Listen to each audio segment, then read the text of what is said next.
قرآن عظیم میں یوں ارشاد فرماتا ہے، اے رسول کیا آپ نے نہیں دیکھا ان لوگوں کو جنہوں نے اپنی خواہشات کو اپنا خدا بنا لیا ہے، اپنی خواہشات کو اپنا معبود بنا لیا ہے، جو وہ چاہتے ہیں اسی کے پیچھے بھاگتے ہیں، اس کی عبادت کرتے ہیں۔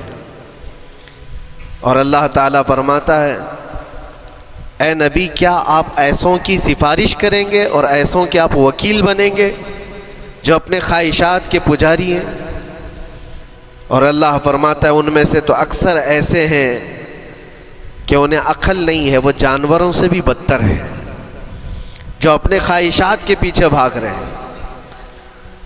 شیخ اعظم سیدنا محی الدین ابن عربی رحمۃ اللہ تعالی علیہ، ان کی کئی چیزیں لوگوں میں ایسی بھی مشہور تھی کہ شیخ محی الدین ابن عربی ایسے ایسے الفاظ بول جاتے ہیں جو شریعت میں ہوتے نہیں ہیں، بہت سارے مسائل ان کے ہیں۔ لیکن ایک بار شیخ محی الدین ابن عربی بیٹھے ہوئے تھے، کرسی پر ہیں، سامنے مریدین بھی ہیں، بہت سارے ملنے والے لوگ بھی آئے ہوئے ہیں۔ اسی اثنا میں انہوں نے ایک جملہ ایسا کہا، واقعی اگر آپ کے سامنے بھی ایسی بات آئے تو آپ بپھر جائیں۔ شیخ محی الدین ابن عربی کہتے ہیں، اے لوگو جو تم سب یہاں میرے پاس بیٹھے ہو، تمہارا خدا میرے پاؤں کے نیچے ہوتا ہے، تمہارا خدا میرے قدموں کے نیچے ہوتا ہے۔ سب ظاہر سی بات ہے جیسے ایسا جملہ سنا تو اٹھ کر کے لوگ بھاگنا شروع ہو گئے کہ آدمی کافر ہو گیا۔ شیخ اعظم ہیں یہ حضرت محی الدین ابن عربی، جن کی بہت ساری کتابیں ہیں، تصوف میں آپ کا ایک بہت بڑا باب ہے۔ لوگ اٹھ کر کے ادھر سے ادھر چلنے لگ گئے کہ ایسے ایسے جملے بول رہے ہیں، یہ محی الدین ابن عربی کو ہو کیا گیا، خدا پیروں کے نیچے ہوگا، کفریہ جملہ ہے۔ سب تو چلے گئے، دو باقی رہ گئے جو مخصوص مریدین میں سے تھے۔ انہوں نے کہا کہ حضور جو جملے سنے ہم کو بھی کانوں پر یہ وزن لگ رہے ہیں، لیکن کیوں کہا آپ نے ایسا؟ اس کا کچھ معنی ہے؟ آپ جیسے عظیم المرتبت بزرگ سے ایسا جملہ کیسے ممکن ہے؟ انہوں نے فرمایا کہ ان سب کو بھی تو یہ پوچھنا چاہیے تھا میرے بولنے کا مطلب کیا ہے، فوراً بدگمانی کیا اور بھاگ گئے۔ تم دو باقی رہ گئے، میں بتاتا ہوں کہ میں نے یہ جملہ کیوں کہا تھا۔ کرسی پر بیٹھے تھے اور چٹائی نیچے بچھی ہوئی تھی یا قالین بچھی ہوئی تھی جس پر لوگ بیٹھے ہوئے تھے۔ آپ نے اپنے ان دو مریدین سے کہا یہ چٹائی اٹھاؤ۔ چٹائی اٹھائی تو دیکھا وہاں پر سونے کے چاندی کے سب سکے رکھے ہوئے تھے جو شیخ محی الدین ابن عربی کے پیروں کے نیچے تھے۔ کہا وہ جتنے آئے تھے وہ اسی کی عبادت کرتے تھے، اس لیے میں نے کہا کہ تمہارا خدا میرے پاؤں کے نیچے ہوتا ہے، وہ خواہشات کے پجاری ہیں۔ میں نے اللہ نہیں کہا، اللہ رب العزت وہ قادر مطلق ہے۔ میں نے کہا جس کی تم عبادت کرتے ہو، جس کو تم خدا بنائے رکھے ہو، وہ میرے پیروں کے نیچے ہوتا ہے۔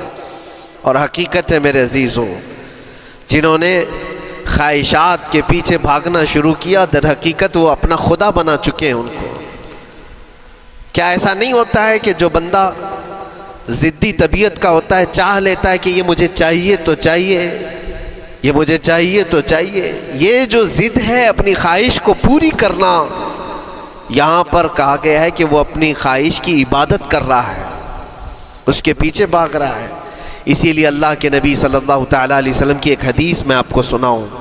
حضور اکرم صلی اللہ علیہ وسلم ارشاد فرماتے ہیں، لا یؤمن احدکم حتی یکون ہواہ تبعا لما جئت بہ، تم اس وقت تک پورے مومن نہیں ہو سکتے جب تک کہ اپنی خواہشات کو میری مرضی کے مطابق نہیں بنا دو گے۔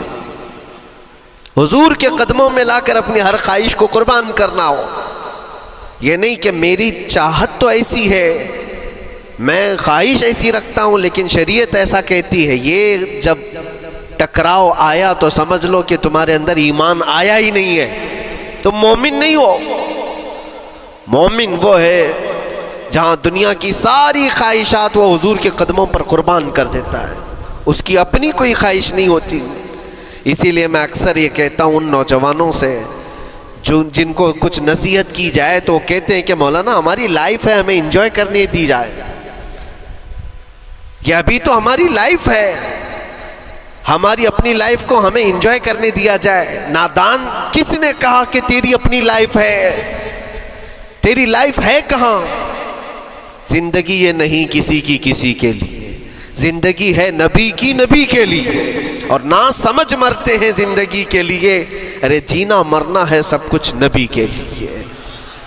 جو خواہشات کو لا کر کے حضور کے قدموں پر رکھ دیتا ہے تو پھر وہ کہتا ہے میرے عزیزو، وہ پھر آ کر کے یہ کہتا ہے اپنی خواہشات، اپنی طبیعت جہاں سب مر جاتی آدمی کی، اس کی اپنی کچھ نہیں ہوتی، تب اس مومن کی زبان سے یہ نکلتا ہے یا رسول اللہ زمین و زمان تمہارے لیے، مکین و مکان تمہارے لیے، چنین و چنا تمہارے لیے، بنے تو جہاں تمہارے لیے، ہم آئے یہاں تمہارے لیے، اٹھے بھی وہاں حضور کے لیے. اس کا اپنا کچھ نہیں ہوتا، اپنی خواہش ہوگی تو میں کرتا رہے گا، اور جتنی خواہشات کے پیچھے بھاگتا رہے گا دنیا اس کا پیچھا کبھی نہیں چھوڑتی، اور نہ ہی دنیا اس کو کبھی سیراب ہونے دے گی، کبھی پیٹ بھرنے دے گی ہی نہیں. وہ بھوکا ہی رہے گا، وہ پیاسا ہی رہے گا جو دنیا کے پیچھے بھاگتا ہے. ایک مرتبہ سیدنا عبداللہ ابن مسعود رضی اللہ تعالیٰ عنہ غمگین بیٹھے ہوئے تھے، کسی بات کا غم ہوگا. نبی پاک صلی اللہ تعالیٰ علیہ وسلم کا گزر ہو رہا تھا، آپ نے دیکھا، حضرت عبداللہ ابن مسعود سے پوچھا کہ غم کیوں ہے؟ تو آپ خاموش رہے. تو اللہ کے نبی صلی اللہ علیہ وسلم نے ایک جملہ فرمایا جو آج ہم سب کے لیے سبق ہے میرے عزیزوں. فرماتے ہیں لا تکثر ہمک ما یقدر یکن، اپنے غم کو زیادہ مت بڑھا، جتنا لکھا ہے اتنا مل کے رہے گا. وما ترزق یأتک، جتنا اللہ نے رزق لکھا ہے وہ آ کر رہے گا، وہ تیرے پاس آ جائے گا. غم کب بڑھتے ہیں انسانوں کے؟ ہمارے اندر جو ٹینشن جس کو آپ کہہ رہے ہو، فرسٹریشن کہہ رہے ہو، یہ سب چیزیں انسان کی زندگی میں کب آتی ہیں؟ جب یہ اپنی لو اور اپنی خواہشات دنیا سے لگاتا ہے. خالق سے اگر لگاتا ہے تو پھر اس کے غم نہیں بڑھتے، بلکہ غموں کا مداوع ہے. اسی لیے بزرگوں نے فرمایا کہ اگر ٹینشن فری جینا چاہتے ہو تو انسانوں سے امیدیں کم کر لو، اللہ کی ذات سے یقین بڑھا لو، اس کی ذات سے یقین بڑھاؤ. ہم نے دیکھا ہے اپنی زندگی میں جس سے ہم ملتے رہے، جس سے کچھ خواہشیں رکھتے رہے یا جس کے متعلق کچھ امیدیں وابستہ کر رکھی، یہاں امیدیں ٹوٹ جاتی ہیں، پھر انسان کا غم بڑھتا ہے، انسان مغموم ہو جاتا ہے. اللہ کی ذات سے جو وابستہ ہوا اور وہاں جو آس لگایا وہ ہر دن بشاشت کے ساتھ جیتا ہے، یقین کے ساتھ جیتا ہے. اسی لیے میرے عزیزوں، یہاں جس نے بھی اپنے خواہشات کو دنیا کے ساتھ لگایا ہے اسے کم کرنا ہے. لا تکثر ہمک ما یقدر یکن، اللہ کے نبی فرماتے ہیں اپنے غموں کو زیادہ مت کر، جتنا لکھا ہے اتنا تجھے مل کر رہے گا. اس دار فانی میں، اس عمل کی دنیا میں ہم نے اپنے بہت ساری چیزیں پھیلا رکھی ہیں. ایک چیز میں آپ کو بتاؤں کہ کبھی کبھار میں دیکھتا ہوں موبائل کو، اب سب کے ہاتھوں میں موبائل ہے، اور کبھی کبھار یہ اسٹک بھی ہوتا ہے. اچھی کمپنیوں کے موبائل بھی اسٹک ہو جاتے ہیں، یا تو کبھی بہت زیادہ بیٹری گرم ہو جاتی ہے اور موبائل بھی گرم ہونے لگتا ہے. پھر اس کا حل کیا ہے؟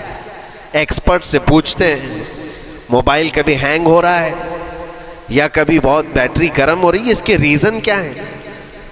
تو وہ ایکسپرٹ یہی بتاتے ہیں کہ اس کے اوپر اوور لوڈ ہو سکتا ہے، بہت زیادہ اس میں ڈیٹا جمع ہو چکا ہے اور پھر بیک گراؤنڈ میں ایکٹیو ہے بہت زیادہ، جس کی وجہ سے بیٹری ہارمفل ہے، بہت زیادہ گرم ہو جاتی ہے. یا تو پھر ایک ساتھ کئی چیزیں اس کے اندر ڈال دی جاتی ہیں تو اس کا پروسیس کم ہو جاتا ہے، اسٹک ہو جاتی ہے. یہ تو موبائل ہے جو تمہیں سکھا رہا ہے. یہی چیز ہے دنیا کے ہمارے اس لائف میں، ہماری زندگی میں بہت زیادہ چیزیں اگر دماغ میں آ جاتی ہیں تو پھر دماغ گرم بھی ہو جاتا ہے اور اسٹک بھی ہوتا ہے، ہر چیز سوچنے سے بھی عاری ہو جاتا ہے. صحیح طریقے کے فیصلے نہیں لے پاتا۔ اچھا نقصان کیا ہے اس کا؟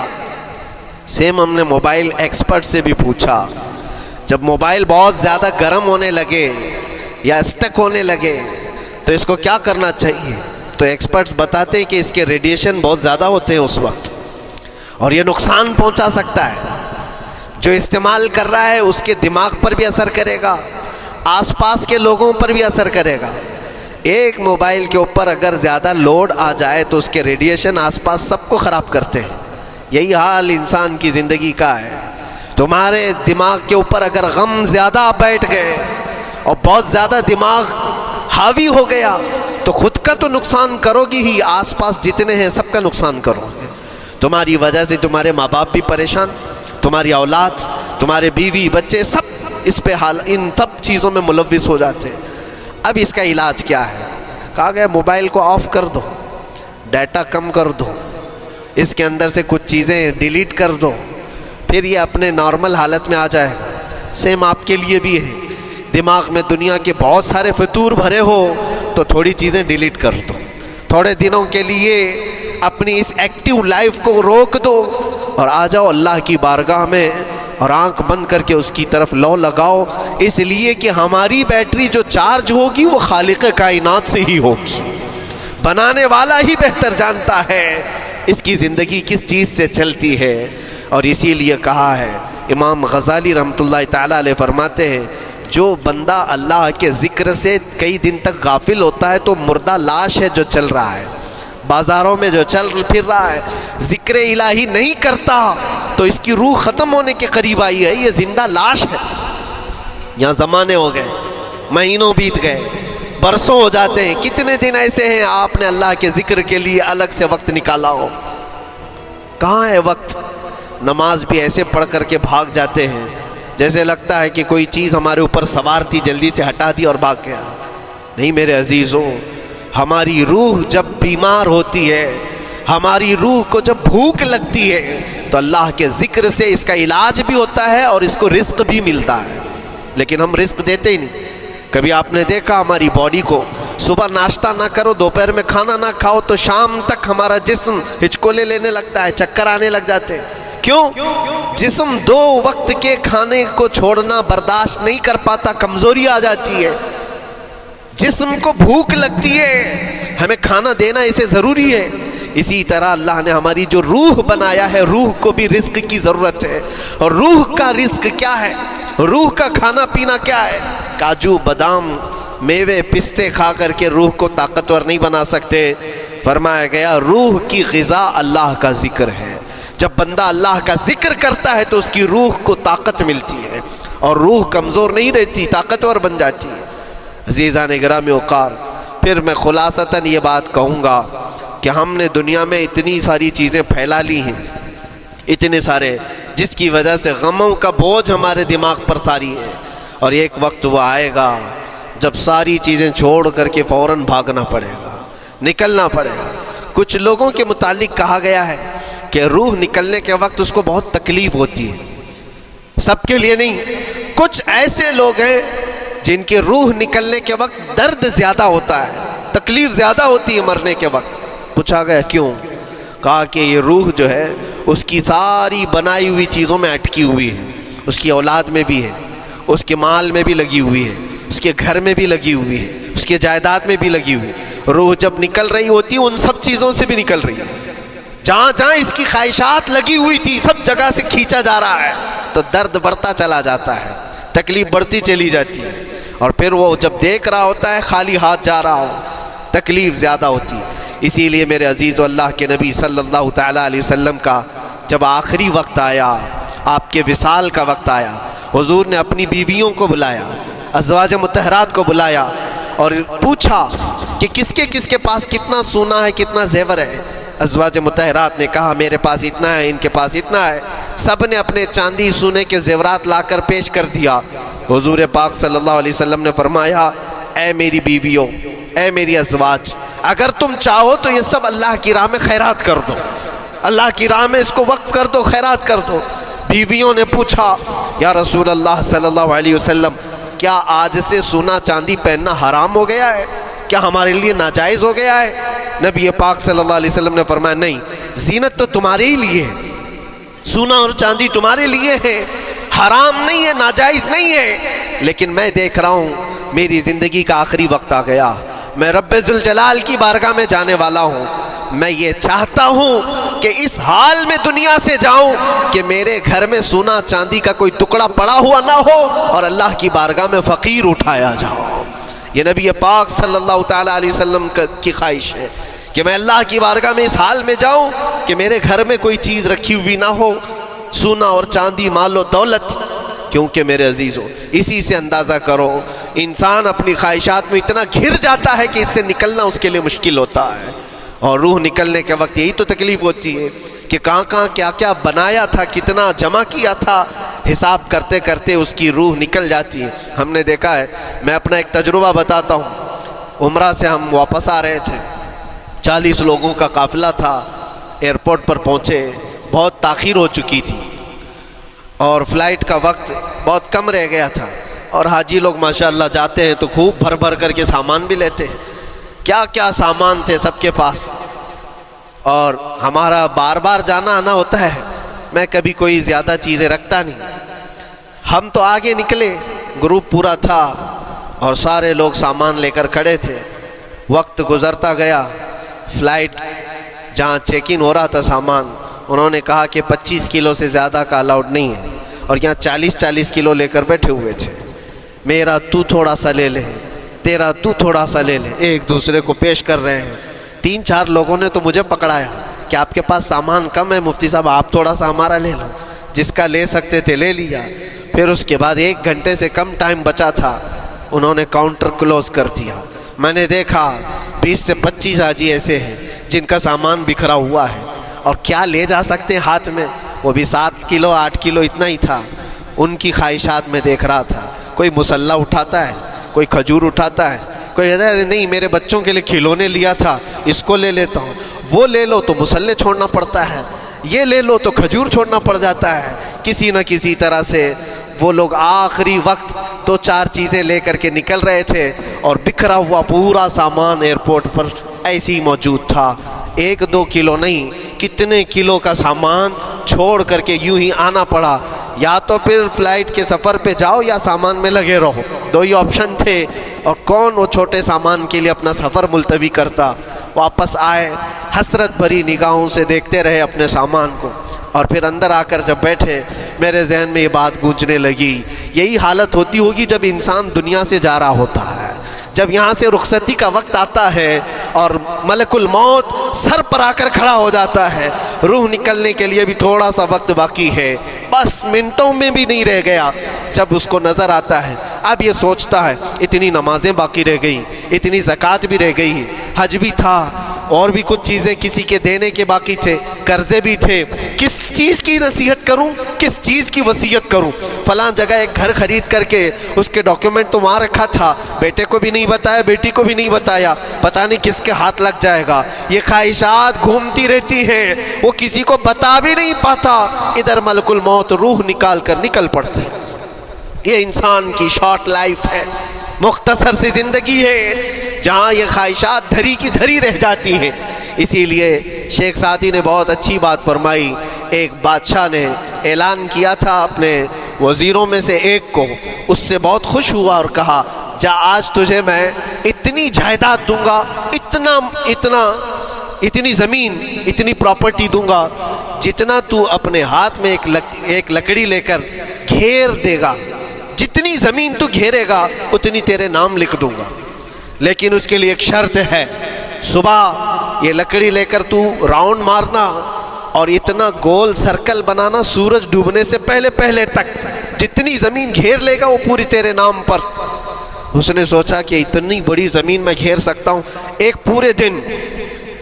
پورے دن میاں ممبئی والے اچھی طرح جانتے ہیں 4x4 کی جگہ مل جائے تو یہاں کتنی بڑی غنیمت ہوتی، اور اس بندے کو بادشاہ نے کہا لکڑی ہاتھ میں لے لے اور لکیر کھینچ، شام ہونے سے پہلے جتنا کرے گا پورا تیرے نام پر۔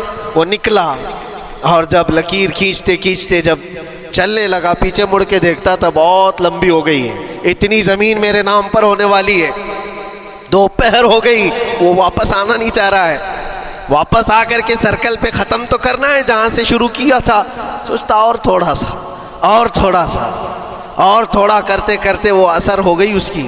اب اس کو لگا کہ واپس پلٹنا چاہیے، کئی کلومیٹر ہو گئے تھے، اتنے کلومیٹر کی زمین اب وہ اپنے نام پر کروانے والا تھا، لیکن جب واپس پلٹنے کا وقت آیا سانس پھولنے لگ گئی، کیونکہ صبح سے چل رہا ہے، کھایا بھی نہیں ہے، پیا بھی نہیں ہے، جس چیز کو جمع کرنے کے لیے دوڑتا رہا۔ اب سورج پیلا پڑ گیا، ڈوبنا کے وقت قریب آنے لگا تو اب بھاگنا شروع کیا۔ بادشاہ اور اس کے وزیر انتظار کر رہے تھے کہ یہ لوٹے گا بھی۔ اب دیکھا بڑی دور سے یہ دوڑتا دوڑتا آ رہا ہے، اپنی لکڑی کو لکیر زمین پر کھینچتے ہوئے کہ جلد سے جلد اپنے اس پوائنٹ پر پہنچ جاؤں جہاں سے شروع کیا تھا۔ سانس پھولنے لگ گئی، دوڑتے دوڑتے ہانپنے لگ گیا، سورج ڈوبنے کے قریب آ گیا، آخری کرنیں باقی تھی اور اس کا پوائنٹ بھی قریب آ گیا تھا۔ دوڑتے دوڑتے کسی طرح سورج غروب ہونے سے پہلے پہنچ گیا وہاں پر، لیکن کثرت سے بھاگنے کی وجہ سے ٹھوکر کھا کر کے گر گیا اور اپنے اس پوائنٹ پر لکڑی لا کر کے جمع کر دیا۔ بہت بڑا سرکل، بہت بڑی لکیر کھینچا تھا، لیکن ایسا گرا کہ دوبارہ اٹھ نہیں سکا۔ جب سپاہی اٹھانے کو آئے تو اس کی موت ہو چکی تھی، اس کی روح نکل چکی تھی، اتنا دوڑا تھا اس کی روح نکل گئی۔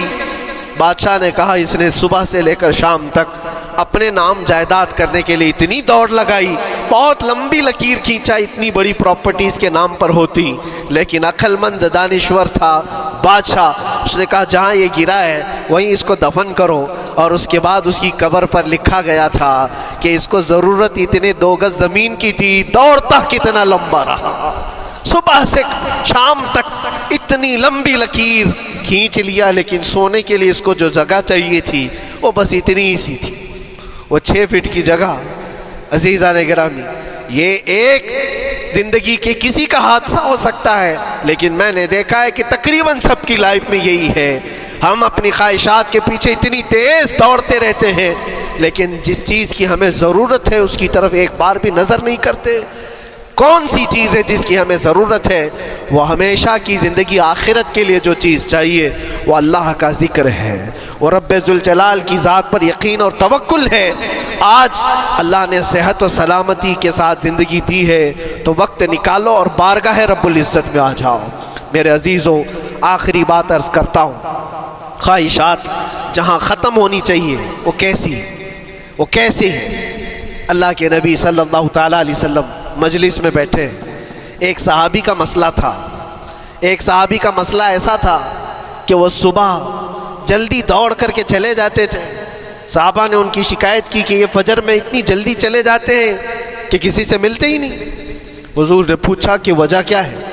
ان سے پوچھا گیا تو انہوں نے کہا یا رسول اللہ صلی اللہ علیہ وسلم، میرا گھر ایک یہودی کے گھر سے لگا ہوا ہے، اور یہودی کے گھر پہ ایک کھجور کا درخت ہے جس کی شاخیں میری آنگن میں بھی آتی ہیں، اور پکی کھجوریں صبح صبح میرے آنگن میں گر جاتی ہیں، میں اس لیے جلدی دوڑ کر کے جاتا ہوں، میرے بچے اٹھنے سے پہلے وہ کھجوریں جمع کر کے میں اس یہودی کو دے دوں کہ کہیں انجانے میں میرا کوئی بچہ وہ کھجور کھا نہ لے، ہمارے لیے وہ حلال نہیں ہے۔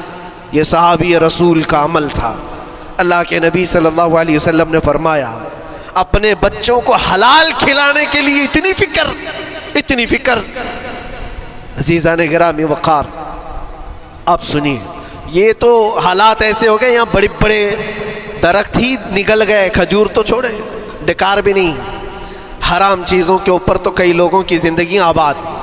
خیر، حضور پاک صلی اللہ علیہ وسلم نے ان کا مسئلہ دیکھ کر کے، ان کی تکلیف کو دیکھ کر کے اپنے صحابہ میں اعلان کیا، کوئی ہے جو اس یہودی کا درخت خرید کر کے میرے اس صحابی کو دے دے، میں اسے جنت میں پورا باغیچہ عطا کروں، جنت میں پورا باغ اسے عطا کروں۔ صحابہ، ظاہر سی بات ہے، ایک بار حضور نے فرمایا تو پھر اس کو حاصل کرنے کے لیے ایسی دوڑ لگتی تھی، سب گئے، میں حاصل کر لوں، میں حاصل کر لوں۔ اب اس یہودی کو منانا تھا کہ تو ایک درخت جو ہے اپنے پڑوسی کو بیچ دے، آنگن میں اس کے ہے، بیچ دے۔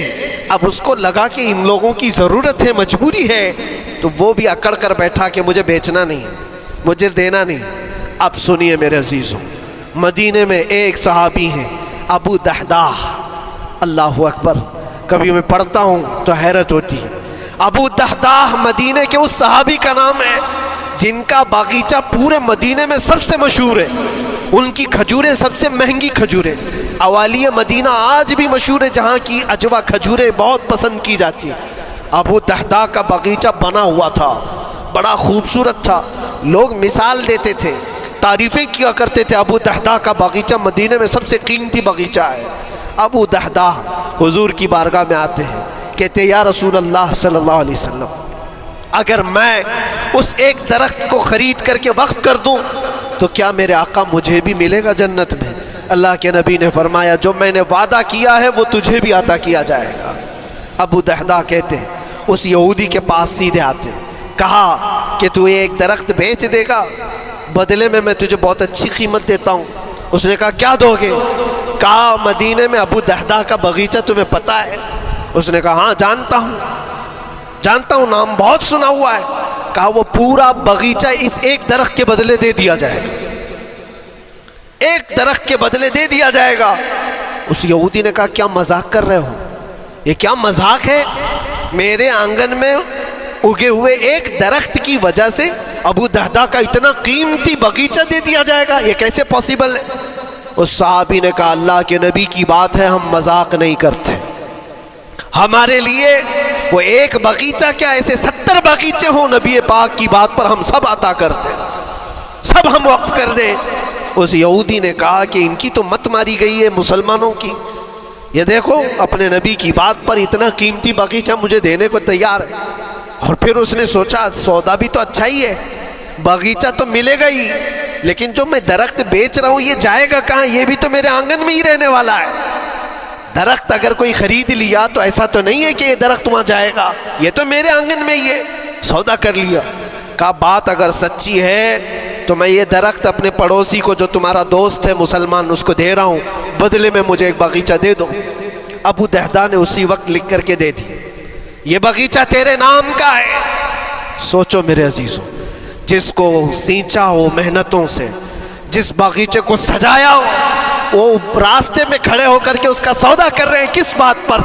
حضور پاک کی بات تھی، رسول اللہ کا فرمان تھا۔ آئے ان کی بیوی ان کے بچے، باغیچے میں ہی گھر بنا ہوا تھا، نہایت ٹھنڈا گھر ہوا کرتا تھا، وہ لوگ سکون کے لیے وہاں بیٹھتے تھے۔ ابو دحداہ اپنے باغیچے کے دروازے پر آئے، پھاٹک پر، اندر نہیں آتے، باہر کھڑے ہو کر کے اپنی بیوی کو پکارتے، ام دحداہ پوچھتی ہے، وہ آواز آتی ہے کیا ہوا اندر کیوں نہیں آتے؟ باہر کھڑے ہو کر ابو دحداہ کہتے ہیں بیگم باہر آ جا، یہ باغیچہ بک چکا ہے، اب ہمارا نہیں ہے، سامان لے، بچے لے اور باہر آ جا۔ بیوی نے کہا یہ کیسے اچانک؟ نہ کچھ کہا نہ کچھ بتایا، لیکن وہ عورتیں دنیا دار عورتیں نہیں تھیں، وہیں سے اندر سے کہتی ہے ابو دحداہ میرا تم پر یقین ہے، اگر سودا کیا ہوگا تو بہت بھاری سودا کیا ہوگا، ورنہ ابو دحداہ کا باغیچہ مدینے میں بیچے جانے کے قابل نہیں ہے، کون ہے جو اس کی قیمت لگائے گا؟ میرا گمان یہ ہے کہ میرا شوہر اگر سودا کیا ہوگا تو بہت اونچا سودا کیا ہوگا۔ ابو دحداہ نے کہا میری رفیق حیات باہر تو آ جا، میں تجھے بتاؤں کون سا سودا کیا ہے، باہر آ جا۔ بچوں کو لیتی اپنا سامان سمیٹتی ہے اور اسی وقت باغیچہ چھوڑ کر کے باہر نکل آئی۔ ابو دحداہ سے پوچھتی ہے یہ اچانک سودا کرنے کی کیا ضرورت پیش آئی؟ یہ اس طرح سے اچانک تم نے سودا کر لیا اور مجھے باہر بلایا، کیا سودا کیا، کتنے پہ بیچا؟ ابو دحداہ نے کہا میرے ہاتھ میں پیسہ تو 1 روپیہ نہیں، 1 درہم نہیں ہے۔ کہا پھر کتنے میں بیچا؟ کہا اندازہ بھی نہیں کر سکتی۔ اللہ کے نبی نے فرمایا میرے اس صحابی کے لیے جو ایک درخت خرید کر کے دے دے اسے میں جنت کا باغیچہ عطا کروں گا۔ میں نے اپنے دوست مسلم بھائی کے لیے اس کا درخت خرید کر کے وقف کیا ہے اور بدلے میں اس یہودی کو یہ باغیچہ دے دیا ہے۔ بیوی وہ نہیں تھی جو یہ کہتی کہ مت ماری گئی ہے تیری، گھر بیچ کے آ گیا، فلاں کر کے آ گیا۔ وہ دنیا دار عورت نہیں تھی، ہاتھ اٹھاتی ہے اور سر پر رکھتی ہے اور کہتی ہے ابو دہدا مجھے تمہارے بارے میں یہی یقین تھا، قسم رب ذوالجلال کی اگر وہ یہودی اس باغیچے پر نہیں مانتا تو ہمارے پاس اور جو کچھ تھا سب دے کر کے ہم نبی پاک کی بات پر عمل کر لیتے۔ حضور کی بات تھی، وہ یقین تھا، دنیا دے دیا، خواہشات قربان کر دیا قدم مصطفیٰ پر۔ اسی لیے اقبال نے کہا ہے کہ جو کچھ بھی ہمارے پاس ہے وہ نام مصطفیٰ سے ہے، آبرو ماز نام مصطفیٰ، ہم سب کی عزت و آبرو مصطفیٰ کے نام سے ہے۔ وہاں اپنی خواہشات قربان کر دو، ختم کر دو، اپنے اندر کی جتنی چیزیں ہیں حضور نے فرمایا تو اس کے بعد اپنی طبیعت نہیں، اپنی خواہش نہیں۔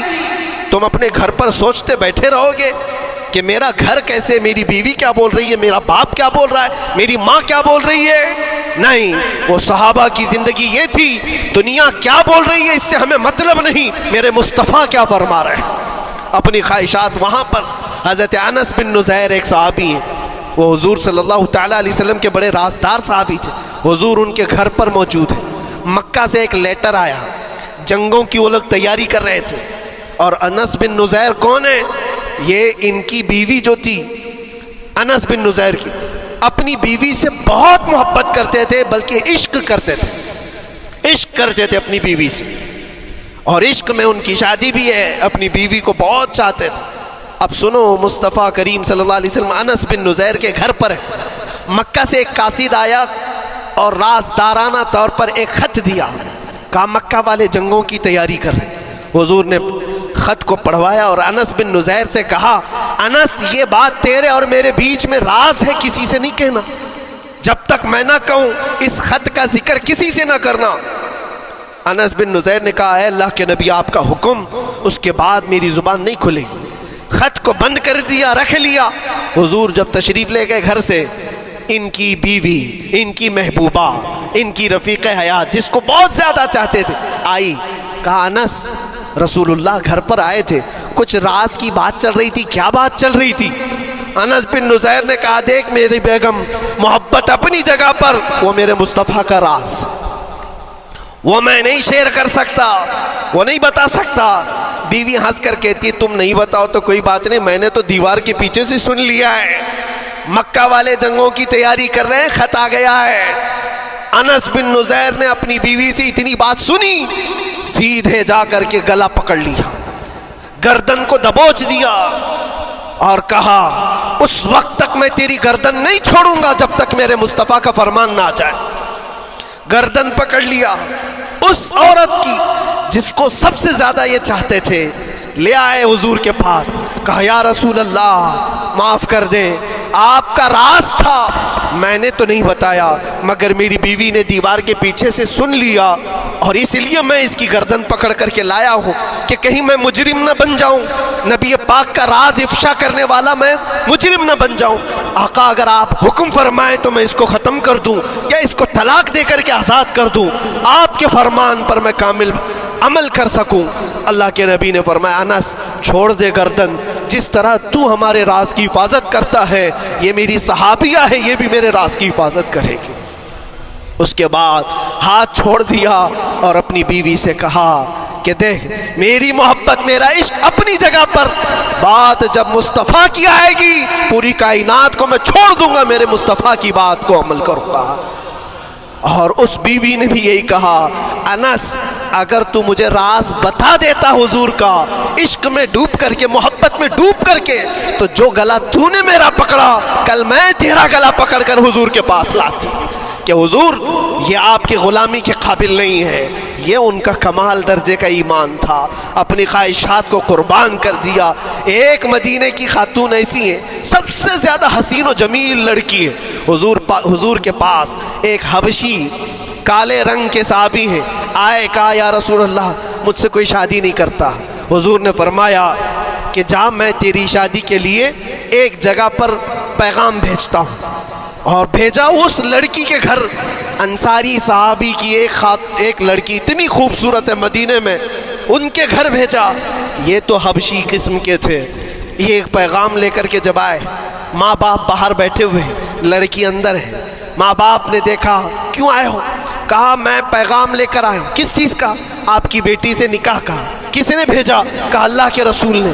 ماں اور باپ ہیں، شکل و صورت دیکھی اور ان کی حسینہ بیٹی۔ کہا ٹھیک ہے تم جاؤ واپس، ہم حضور سے بات کر لیں گے۔ اتنا ہی کہا، ٹال دیا ہوگا۔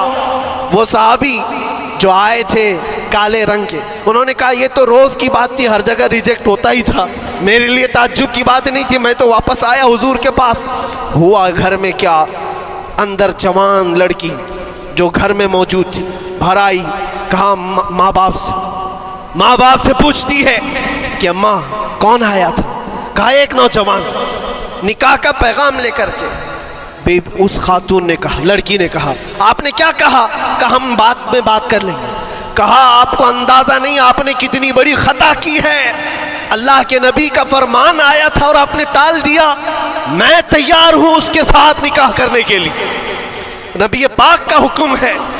ماں باپ نے کہا بیٹا تو نے دیکھا ہے، بیٹا تو نے دیکھا جو پیغام لے کر کے آیا تھا وہ تیری میچنگ کا ہے یا نہیں، تو نے دیکھا؟ اس نوجوان نے کہا، اس لڑکی نے کہا میں نے پیغام لے کر آنے والے کو تو نہیں دیکھا، آمینہ کے لال کو تو دیکھا ہے، جس نے پیغام بھیجا ہے اس کو دیکھا ہے، اس کے حکم کے بعد پھر کسی کو دیکھنا بنتا ہی نہیں ہے۔ وہ دونوں ماں باپ دوڑتے ہوئے حضور کے پاس آئے اور وہ صحابی ابھی بتا ہی رہے تھے کہ میں ریجیکٹ ہو کر کے آیا ہوں، تبھی ماں باپ بھی دوڑ کر کے آئے۔ کہا یا رسول اللہ خطا ہو گئی، ہم نے تاخیر کی آپ کے حکم میں، اے اللہ کے نبی ہم راضی ہیں، اپنی بیٹی کا نکاح انہی کے ساتھ کریں گے جن کا پیغام آپ نے بھیجا ہے۔ کیا اپنی خواہشات کو حضور کے قدموں میں لا کر قربان نہیں کیا؟ لیکن نکاح ہوا بھی۔ وہ نوجوان عبداللہ اسود نکاح کا ہے، حضور نے نکاح کروا دیا مسجد نبوی، اور حضرت عثمان سے کہا کہ ان کو کچھ پیسہ دے دو، مال دے دو، شادی کا سامان تو خرید لے، جہیز لے لے، اپنا گھر سجا لے۔ ان کو صحابہ نے پیسے دیے، غریب تھے، میں بازار میں جا کر اپنی شادی کا سامان خرید رہے تھے، شام کے وقت اعلان ہو گیا مشرکین مکہ نے مدینہ پر حملہ کیا ہے، اللہ کے نبی جہاد میں نکل رہے ہیں۔ یہ عبداللہ اسود جن کا نکاح مسجد میں ہوا اور رات کو سہاگ رات آج تھی، آج اپنے گھر دلہن لانے والے تھے، جو گھر سجانے کے لیے سامان خریدنا تھا جا کر کے گھوڑا خرید رہے، تلوار خرید رہے، اور اس کے بعد جنگ میں استعمال ہونے والا سامان خرید رہے، سب پیسے خرچہ کر دیے جنگ کے استعمال کے، زیرہ خرید لی، وہ ٹوپی خرید لی لوہے کی، سب خرید کر کے سیدھے میدان جنگ میں آ گئے۔ صحابہ بھی پہچان نہیں رہے تھے، صحابہ بھی نہیں پہچان رہے تھے، وہ غریب صحابی کبھی گھوڑے پر نہیں بیٹھے، لیکن شادی کا پورا پیسہ یہ جنگ کے سامان میں لگا دیا۔ اور جب جنگ شروع ہوئی احد کی، میدان جنگ میں جب صحابہ لڑ رہے تھے، حضور پاک پوچھتے اپنے صحابہ سے، یہ ایک جوان ہے جو پورا چہرہ ڈھکا ہوا ہے، گھوڑے پر بیٹھا ہے، جوان مردی کے ساتھ لڑ رہا ہے، اے میرے صحابہ جانتے ہو کون ہے یہ؟ صحابہ غور سے دیکھتے اور کہتے یا رسول اللہ یہ مدینے کا نہیں لگتا، ہمارے آپس کا نہیں ہے، کہیں باہر سے آیا ہے۔ حضور نے فرمایا جا کے غور سے دیکھو، اس کی کالی کالی کونیوں سے میں پہچان رہا ہوں، وہ میرا عبداللہ اسود ہے، آج میں نے اس کو شادی کے لیے پیسے دیے تھے، وہ سارے پیسوں سے یہ جنگ کا سامان خرید کر کے لایا ہے۔ شام ہونے سے پہلے خبر آئی عبداللہ اسود کو ظالموں نے شہید کر دیا تھا، قتل کر دیا تھا، اور وہ مٹی میں گرے ہوئے تھے۔ حضور خود چل کر کے آئے، عبداللہ اسود کے پاس آ کر کے بیٹھتے ہیں اور سر اٹھا کر کے اپنی گود میں رکھتے ہیں، چہرے سے دھول کو صاف کرتے ہیں، اور پھر فرماتے ہیں اللہ کے کچھ بندے ایسے ہیں جو اللہ سے کیا ہوا وعدہ پورا کر کے دکھاتے ہیں، ساری دنیا ایک طرف، فرمان مصطفیٰ ایک طرف۔ میرے عزیزوں یہ خواہشات کی قربانیاں ہیں جب جا کر کے ایمان تکمیل پاتا ہے۔ بس اخیر میں اتنا کہوں گا، ہمارا ایمان صرف اتنا ہونا ہے، انہیں جانا انہیں مانا، نہ رکھا غیر سے کام، للہ الحمد میں دنیا سے مسلمان گیا۔ اٹھو قوت عشق سے ہر پست کو بالا کر دو، دہر میں نام محمد سے اجالا کر دو۔ وآخر دعوانا الحمدللہ رب العالمین۔